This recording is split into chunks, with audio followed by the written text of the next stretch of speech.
Det er altså Lauras udstilling. Så håber jeg, at der kommer lidt lyd på os. Skal vi lige se, hun har skrevet en hilsen. Livet på landet for 100-150 år siden. Og så har vi Peters jul og 2 lys. Og så har vi ellers udstillingen.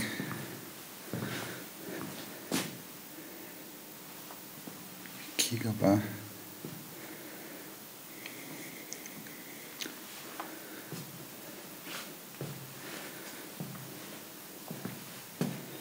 Så har vi gjort klar til, at der skal vaskes, tror jeg.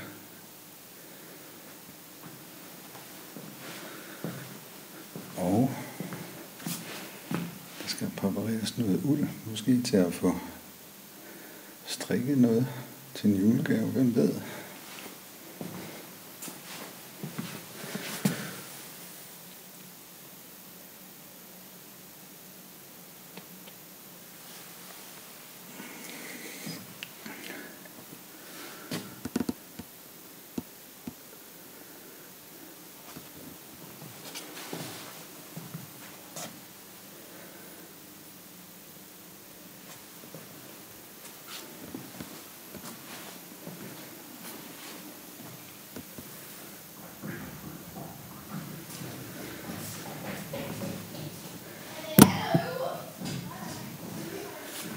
Så nu tror jeg, der kommer gæster.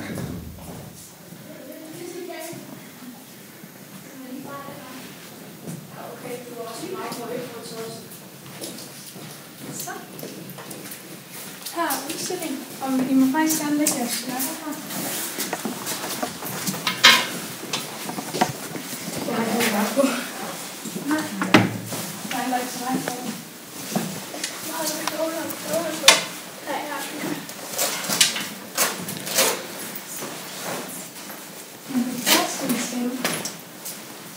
Det er, at de her 2 borde står også slag. Og så det bord her i midten, og de 3 fotografer. Det må jeg gerne gå rundt og kigge på, men I må også ikke gøre det. I skal bare kigge sådan stille og roligt på dem, og så er der små skilte, I gerne må læse, hvis I har lyst til. Vi starter ikke så bare med at det går så.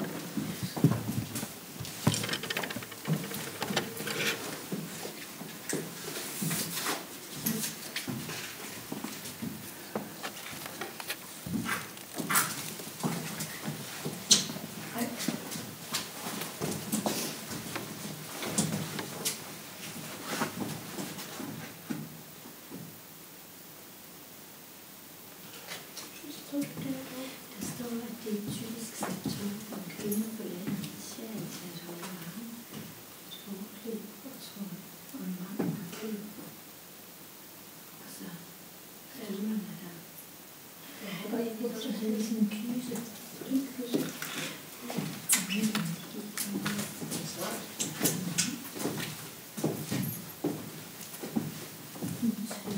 Fra 1850. Det er strygeren.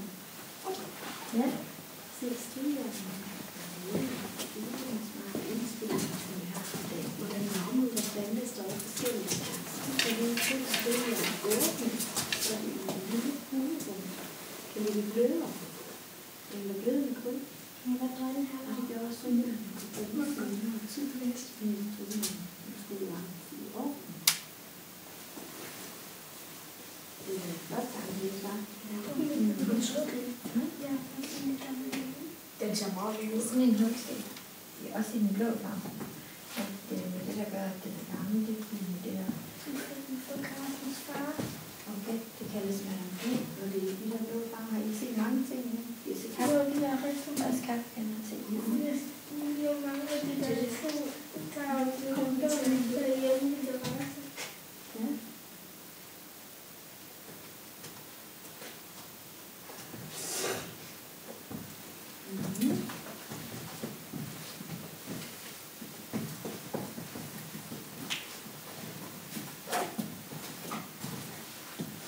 Så er der også noget, man har på.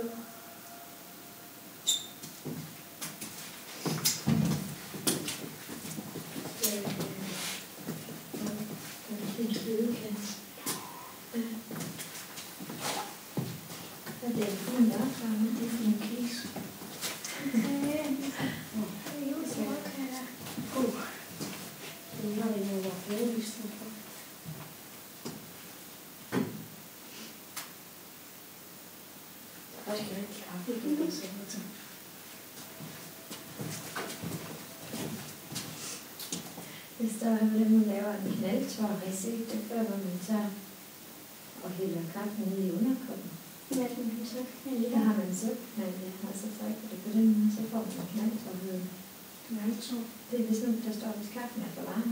Så hvis man hælder det i underkoppen, så bliver det hurtigere koldt. Fordi den ikke sådan er, den er større i underkoppen. Så kan man knaldtår. Har I ikke set det i en film? Jo, det har jeg. Mig lyder det bare rigtig underligt. Der er ikke noget underligt. Men er det ved at have set udstillingen? Jeg tog knop. Fordi så skal vi nemlig herhen. For i gamle dage, der arbejder man rigtig meget med noget. Man kunne ikke bare lige gå ned og købe en trøje eller et garnnøgle i Føtex, og der skulle man simpelthen lave det hele selv. Det har jeg prøvet. Okay. Der brugte man nemlig de her karter og uld. Og det man gjorde, nu skal jeg lige vise det, fordi lige om lidt, der skal I se i gang med det også. Det man gjorde, det er, at der er en underkarte og en overkarte. Og underkarten, den lagde man, det var nemmest, hvis man sad med. Den lagde man på benet, og så skulle man have noget af det her uld. Og ved I, hvor uld det kommer fra? For. Jeg er ude for landet. Ja, fra et form. Man kan faktisk næsten lugte det. Vi prøver. Det lugter ret ude. Jeg har lugtet citron. Synes det. Men det man så gør, det er, at man tager noget af det her uld. Og så kan I godt se, at der er noget af det her, det er sådan lidt finere. Fordi det er det, der er siddet ind mod form. Og det andet, det har siddet ude, hvor den har gået rundt i regnvejr og i hø og alt sådan noget. Men det lægger man på den her karte, sådan at det er sådan halvvejs dækket. Og så dækker man hele karten.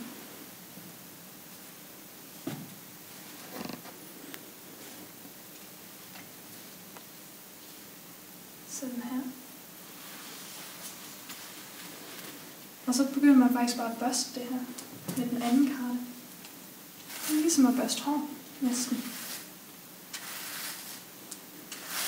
Bare på en meget mere ekstrem måde. Ja. Og så bliver det sådan helt fint. Jeg var færdig. Det var sådan lidt smallere nogle lidt sådan der. Jeg gjorde det. Ja, fordi det kommer nemlig også. Så skal man til at vende det. Og så skubber man den anden vej. Og så kan I godt se, så fjerner vi det her. Så tager vi den her. Og så kan I godt se, så kommer der sådan en her. Sådan et hotdogbrød for spøgelser eller sådan noget. Sådan en lille ting. Og det er faktisk den, man skal bruge, når man skal til at spille. Fordi man skal også lave det til en tråd. Nu har jeg faktisk noget af den til at sidde her. Men det man så gør, når man spiller, det er, at man drejer den i den vej, pilen den kører. Så drejer man den. Så fylder man den lige så langsomt, så det bliver til en tråd. Samtidig med den drejer. Det kan I godt se. Wow. Men det er en af de ting, I skal tage i gang med nu her. Det andet, det er herovre, hvor man skal tage vask. Og I kan godt se hernede, der ligger der sådan nogle sæbespuler, for at det bliver rent.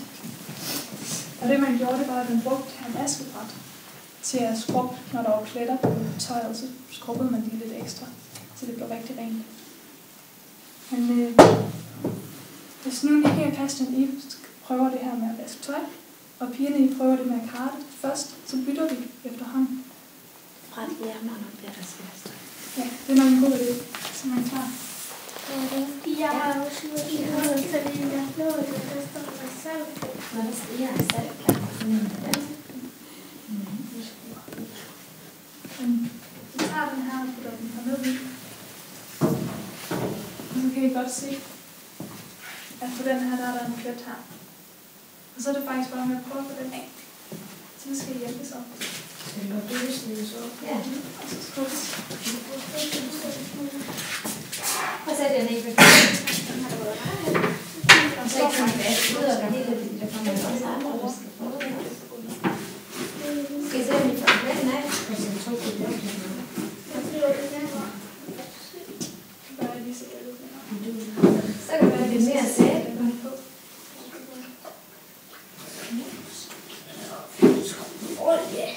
Er det en god vask? Nej, jeg vil hellere, den må ikke vaske. jeg lige lave det her. Det er sammen. Jeg ser det ikke komme så godt. Du mærker, at han bliver krav bagefter. Hvis du holder det her oppe i hånden. Så den her drejes rundt. Det er faktisk som om, hvis du griber om det her. Fordi så skal du nemlig trække i det, mens du drejer det sådan lidt rundt samtidig. Du kan faktisk næsten lide den her fine. Det er godt, at det er en af os.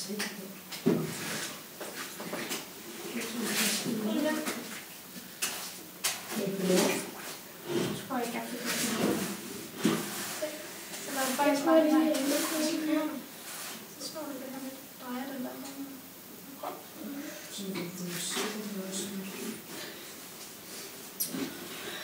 Altså, det er jo umuligt lidt på noget. Er det en mulig model? Ja, du slet ikke tog af. Der var en der. Ved du? Det er den Så må man se. Nej, det er den der. Så det er sgu ikke 1000, det er på. Ja. Ja, det må være noget, der kommer på. Olie eller sådan noget. Okay, det kunne godt få en meget. Nej, olie det er også svært.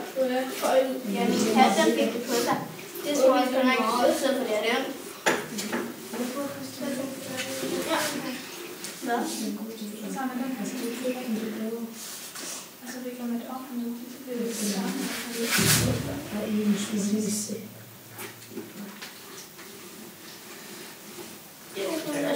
Vand mere op. Gå ned.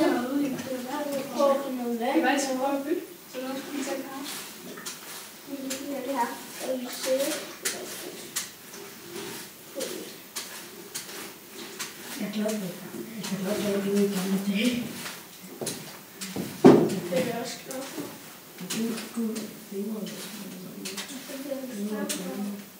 Ja, eller åbent. Det gør noget, når man skal have mere småt på. Sammen for så skal Jeg ser ikke, kan man ikke. Man ikke gøre sådan noget. har du selv lavet det? Har de faktisk noget af noget for det der museum. Så derfor var noget af det her, det var lidt andet. Jeg gerne have børn, der skal fløjt. Skal jeg sætte lidt med i? Jeg kan ikke. Men så kommer den til at have 2 laver. Jeg tror ikke, det er Så tager man bare den ene af dem. Det kunne være sejt. Og det andet, det ligger bare til side. Det er simpelthen ikke godt. Hvis du er en, så er det så. Man kan faktisk godt tage på det lidt. Skal vi bytte? Ja. Det er den her. Det er jo så bare det derovre. Du skal have blivet med den her. Den her linje. Det er lige. Det er god. Ja, og det er under det overlige modstand. Hvor har du lånt det henne? Det er på min Godt museum. Vejtrup. Ja. Det er nok sjovt nok. Det er bare, at man til de der ude. Jeg har næsten fået den væk. Har I næsten fået det væk? Ja. Ja, det er cool. Hen. Hvor er det godt. Skal vi bare lige få Jeg her? tror, Christian, det skal være meget. Der er jo faktisk. Hvor er det forrettet? Så rejser vi lige op.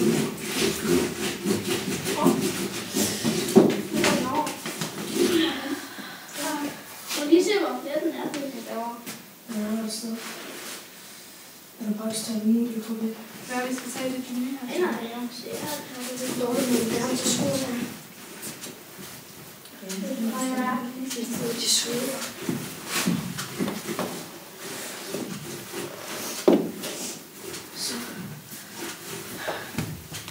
Det er jo nok så mange, der så laver sådan en tror jeg. Jeg prøver den, Christian. Det er så lang tid stræk sådan noget, tror jeg. Prøv at se. De kæmper virkelig meget, de to der. Det er godt nok Han godt. gjorde det. Jeg tror, det er rødbødesaft, der kommer på den anden. Er det rødt sig? Ja, for det er helt rødt. Ja, det kan godt være. Og jeg er glad for, at vi ikke fik den rødbedesaft, desværre. Ja. Jeg husker så. Ja. Ups. I er da gode til det her. Jeg har prøvet op. Måske være hos mig det der. Vi skal gå så med det.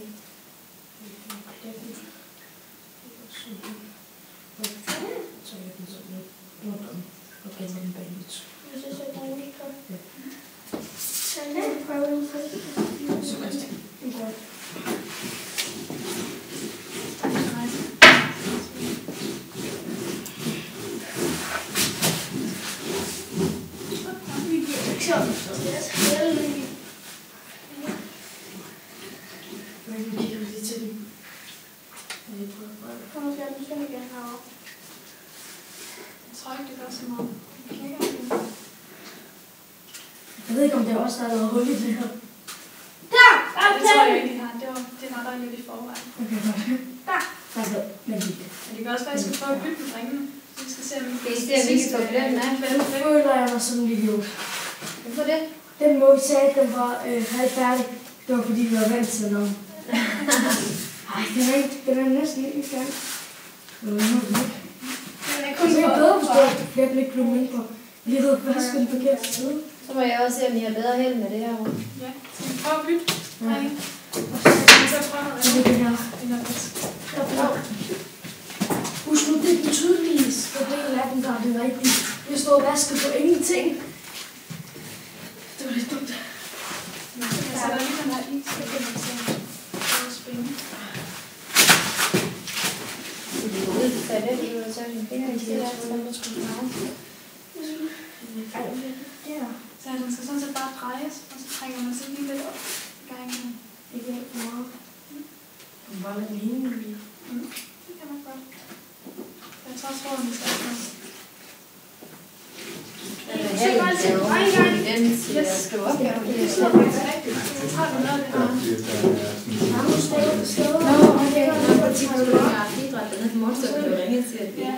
Ja, men der er jo flere også lige til plads. Så tager du sådan et stykke her. Ja, og så lægger den. Ja, men det er helt sådan væk, det er Det er kun 10. klasse. den første snoren, det var ved. Vi tog det op på højbakken i stedet. Så de fik Hvad så? Kan det der trævles? Ja, det kommer lidt an på, hvordan den har været. Jeg har tænkt mig sådan lidt om, at der er nogle af dem, der er rødder, der sidder tilbage, men altså så fine her, der godt kan. Ja, altså, må jeg sige, når vi er med. Hvad man kunne vende til snortøj. Det er arbejde med. Jeg arbejder lidt med snortøj. Hvis de skal kende. Hvordan går det her? Det er også en strejselsræk. Det er godt, ikke også? Det var sgu være, og hvad med næste skole? Jeg kender nogen, der har for. Men damer, de arbejder jo sådan her, så Men det er hvad dejligt. skal man have? Det lykkes. Nu kan jeg huske, at den her. Jamen, altså, jeg kan huske en sommer. Så der. Første faktisk.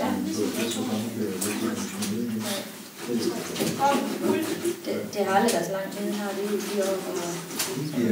Der var det jo vildt svært, det her. Ja. Jeg kan ikke tage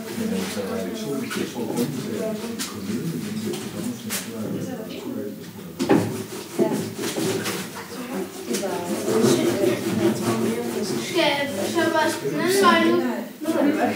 Så tager vi den. Ja. Det har vi ikke. Der kommer der svæve i en. sådan er det. Det oplevede vi selv, da kommuneskolen lukkede. Der står sådan noget lige, at sådan er i været her.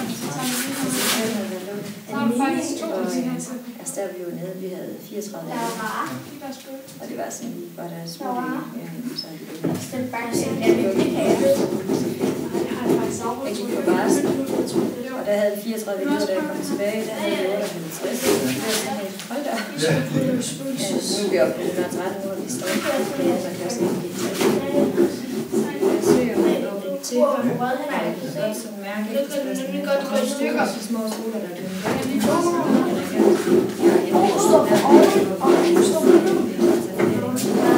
jeg er kun 20 i klasserne, og det er princippet, at vi kan flere i klassen, så skal vi deles. Men når vi er klar nok, vi er jo nok lokale. Nej, det er sådan. Men de der Ja, de er isoleret. Der er ikke mange. Jeg fik en gennem et chok der. Nej, vi vil have en del af mængden til, der bliver ud fra en af klassen. Ja, men vi har været ved at søge om os at lease nogle barakker.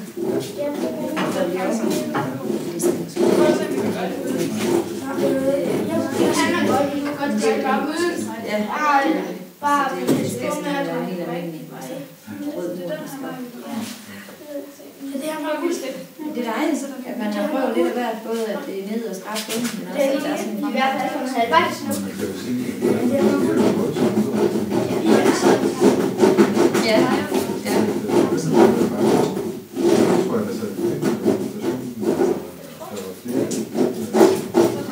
Du skal sgu give forvejen også.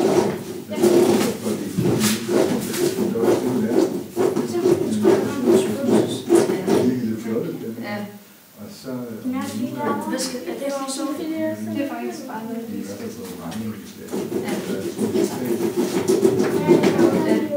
Wow, det er for meget på. Ja, lige lidt. Sådan tager det lidt. Er det sjældent, at du kommer her også og spiller? Du har ikke været mens min mand han har gået her, så der er sengemand. Det er på det går hjem sengemand. Han har bare glædet.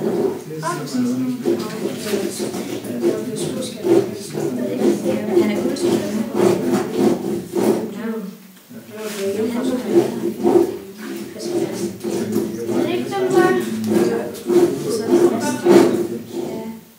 Det er også blevet lidt sværere. Så cirka der han har været her.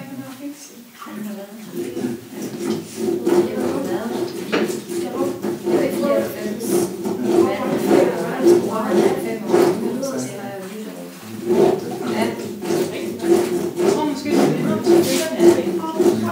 Så synes jeg, at det er mere Ja, det er det. Mere at se.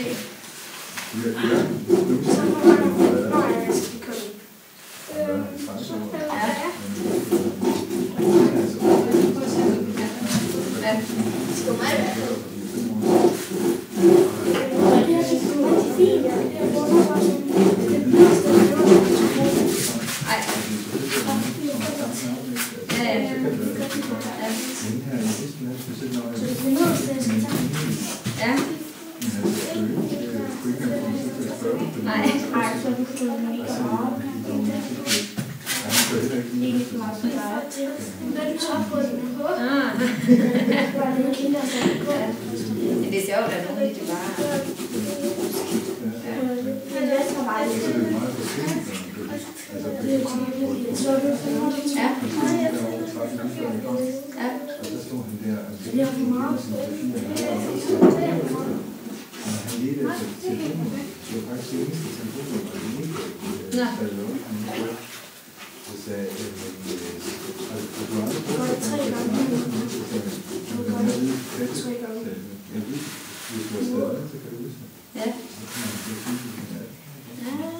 Jeg får prøve at beskrive det lige her, hvis jeg så finder det.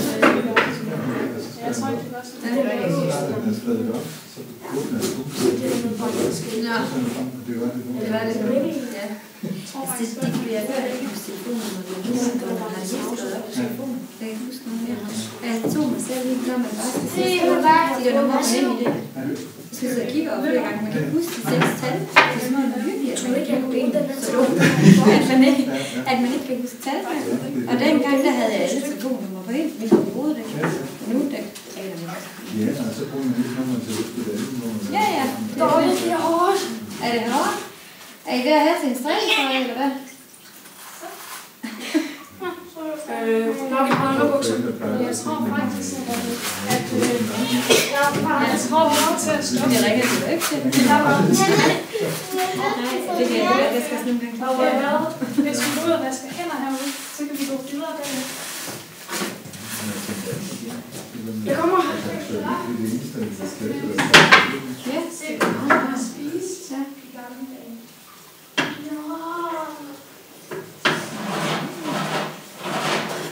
Miki, går du også ud lige at vaske hænder? Jeg skal bare lige Der er også en herude, hvis der. Okay. Ved du hvad? Vi skal bagefter og mad i gamle dage. Det er bare spændende. Ja, det er sådan noget. Der er altså selv blod. Det får jeg så selv blod. Så er det jo lidt. Det bliver alle sammen. Det er det, jeg siger også. Hvad skal vi, kommer de og siger en efter en? Så det fortæller, når I samler alle sammen.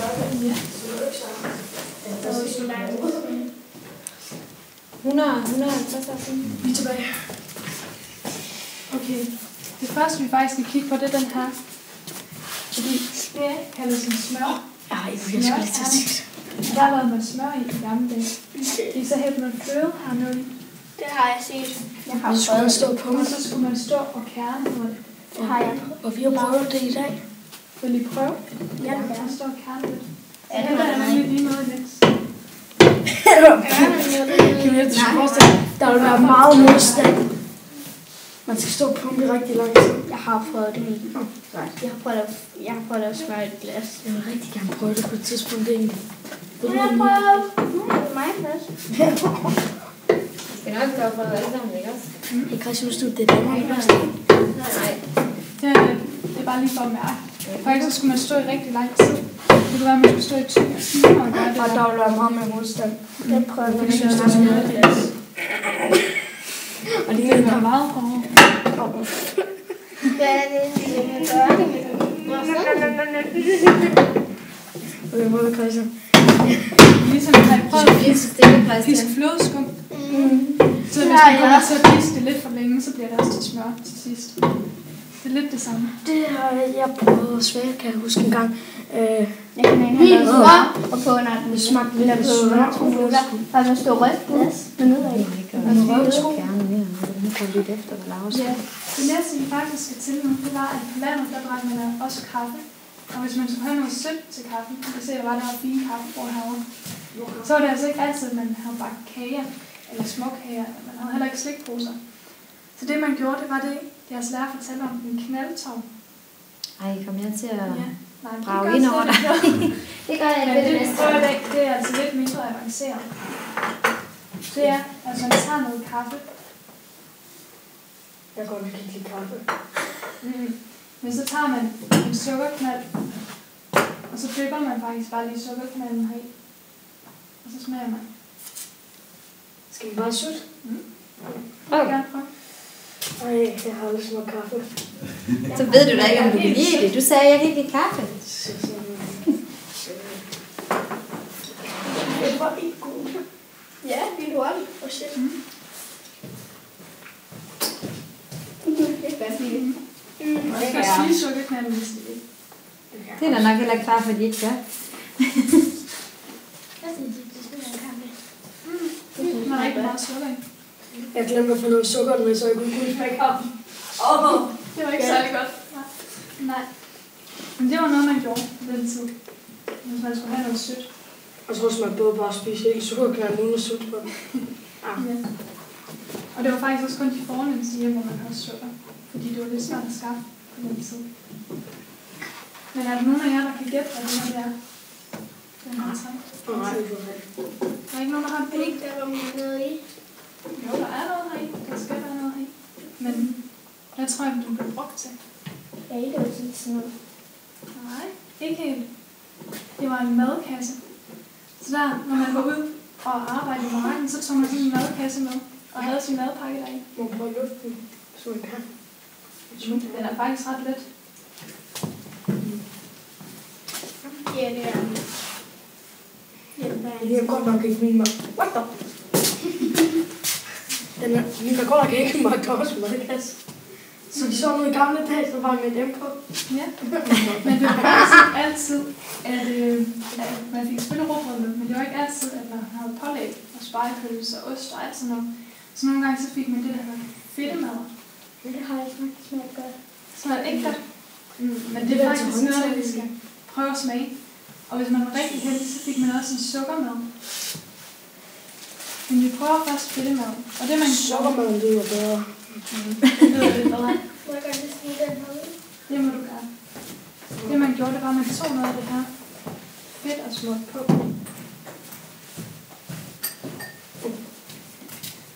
Smurt på rugbrød. Og jeg tænker lige nu, der Det er står godt nok smør lige ved siden af. Hvad er det der? Det er fedt. Det er fedt, og så er der fedtegræver i. Og så drøser man også lidt salt på, for at det skulle smage noget. Er der nogen af jeres venner, der nogle gange smager fedt på maden? Nej, Ja, min far gør. Dem er for gamle dage, de må have godt nok have været tykke. Altså, Gør din far? Spiser han sådan noget fedt på maden? Altså, det gør min far også. Og så kan han finde på at putte spejepølse ovenpå, så er det rigtig fedt. Min far putter Og hvis bare I ikke kan lide agurker det, på så kan I i smide det ud stedet i for. skraldespanden. Okay. Hvor saltvandet. Ej, Nini, prøv lige at give det en chance. Man kan også smage en smule flæskesvær. Flæskesvær. Jeg har smagt sådan Fordi noget. prøv at vente lidt med at sige, hvis du ikke kan lide det. Prøv lige at tage et par bidder, og så se om ikke... Det smager faktisk bare flæskesteg. Det smager ikke grimt, vel? Nej. Jeg tror, at grunden til, at jeg ikke spiser Der er det, det er der- tanken om, hvad det er. Og hvis man skulle lave en sukkermad, så tog man altså smør, som var lavet i det der smørkram, og smurt på. Den der laver du det der. Ej, den her, den er faktisk købt. Så jeg har snydt lidt. Jeg har ikke stået og lavet det. Det gør de i alle tekøkkener. Det var bare ret sejt. Det kunne du godt have bildt mig ind. Jeg havde ikke sagt noget, hvis du havde sagt, jeg lige selv kværnet lidt smør her på morgenstunden. Jeg kan jo se, det kan gøre, det ville give mere med, hvis hun lige havde gjort det sådan fladt med en ske. Nej, hun kunne godt lige have formet det fint i sådan en firkant. Er der sukker? Altså lige ender med på hjertestop, inden vi kommer her bare. Meget af det. Altså, Og så også, der kører sundhedspolitik.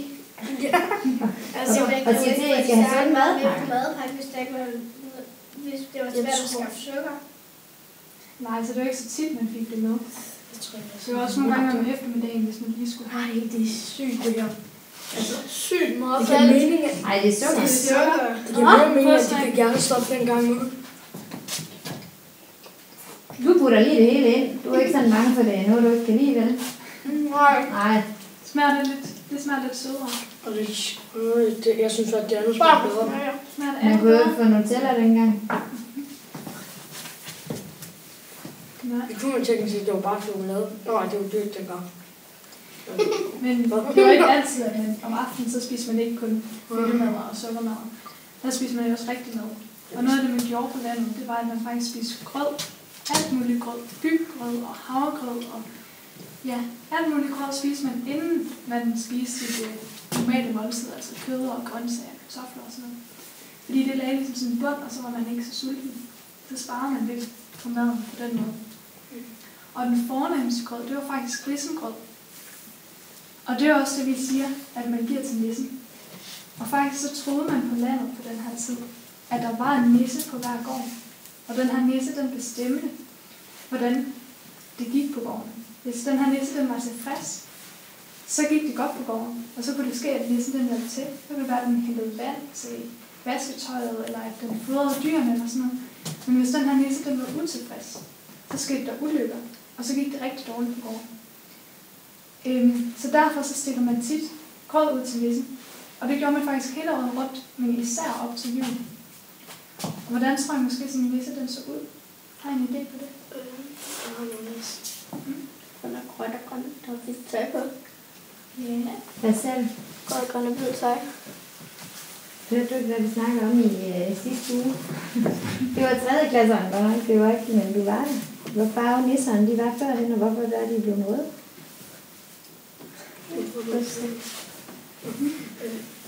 Jeg vil spørge. Efter jeg lige har spist det, jeg kommer til at tænke på, at jeg er på samme slankekur lige nu. Det var lidt dumt. Sådan en lille stykke. Det er forbrændt, når vi kommer hjem på skolen. Den gode tur. Ja. Hvad så? Nu har jeg næsten glemt det. Ja, jeg har glemt det nu. Nå. Nej, det er ikke noget med, at risengrød, det blev lavet på en eller anden mælk, og det var kun nogle gange. Ikke så tit, at det blev lavet sødmælk. Jo, man kunne godt spare lidt på sødmælken, fordi det var jo noget af det fine mælk. Det gjorde man også nogle gange. Men nissen, den var faktisk lille. Den var lige så lille som en kat. Og så havde den også en bue på. Så derfor ville den også passe de her små træsko. Og ja, I har nok lagt mærke til de små brikker, der ligger rundt omkring. Fordi det, I skal til nu, det er nemlig en opgave, som I skal løse i fællesskab. Og det er, at I skal finde det her ord. Så når jeg har fundet en brik, og først så finder I en brik. Og på den brik, så står der et tal og et bogstav. Hvis der for eksempel står 1 på brikken, så står der et bogstav bagved, og det skriver I så på nummer 1's plads. Og lige sådan med nummer 5, der står der også et bogstav, som I skriver. Og det er det, opgaven går ud på. Har I forstået det? Ja. Camilla, hvis du tager den der, det var nemmest, det tror jeg. Og så er der en blyant her, så I kan løse det. Så jeg og dem derovre, der ligger der til folk. Nej, de tæller ikke. Det er bare sådan en prøve nu. Jeg tog hele glæden fra den i sidste uge, fordi i 3. klasses læsebog, der var det beskrevet, at nissen var grøn. Og det er Coca-Cola, der har gjort julemanden. Og nisserne røde. Ja, men det er jo sådan bedre træk. Så var der faktisk nogle af de der 3. klasse, hvor det findes han så. Den rigtige julemand er han så i rød. Så jeg fik taget Chile lidt fra den, men vi fik snakket om, at det er Coca-Cola, der har lavet den. 8, 9. Ligger I den lige tilbage på de rigtige pladser, ikke også, Christian? Jeg er en her. 9, 0. Nej, det er ikke så. Der står 1 M. 1 er lidt. Jeg kan kun tage en gang. Julie. Vender de med næsten opad. 9, dem han ligger Christian. Ja, sådan der, Christian. Rigtig godt. 6. Ja, jeg spiser det også. Vi kommer til at skrive forkert. Ja. Det er vi strejlet ud, så det er det rigtigt. Har der slået en porcelænet? Nej, det er noget, vi havde derhjemme. Så det er faktisk heller ikke lidt andet. Nå, det er i Royal Copenhagen, eller hvad? Jo, det er det godt. Han måtte godt låne den der. Ja, det må man faktisk godt. Dem herovre. 4, 1. Det er meget fornemt. Ja. Ja. 9D. 3S. Ja. 9D. Den har jeg. Nå, så 9 var D. Okay. Så er det så. Den har vi. Den har vi. Så mangler vi en. 1, 5. Camille, du også har 1. Det er 1 M. Nej, den har du også. Nej. Den er her. Du, det jeg sagde. Der er også netop her. Kan I se, hvad der skal stå? Nej, jeg tror ikke, det er nogen på. Har du en idé i? Det begynder at være andet, så alt muligt. Mus. Hvad siger I? Jeg ved det ikke. Det er nok ikke muse, det er nok noget mus. Hvad er det, I er inde og se? Museum. Museumsformidler står der. Og ved I, hvad en museumsformidler det er? Nej. Det er sådan en, der stiller udstillinger op og fortæller om genstandene. Det er ligesom jeg har gjort i dag. Og det er det, den her opgave, den også har handlet om. Det er arbejdet som museumsformidler. Så det er derfor, I er kommet her i dag. Det er sådan en slags eksamen, med det her. Så det er lige blevet lånt til. Men inden vi slutter helt, så synes jeg, I skal høre en historie fra 1866. Så den er faktisk næste år.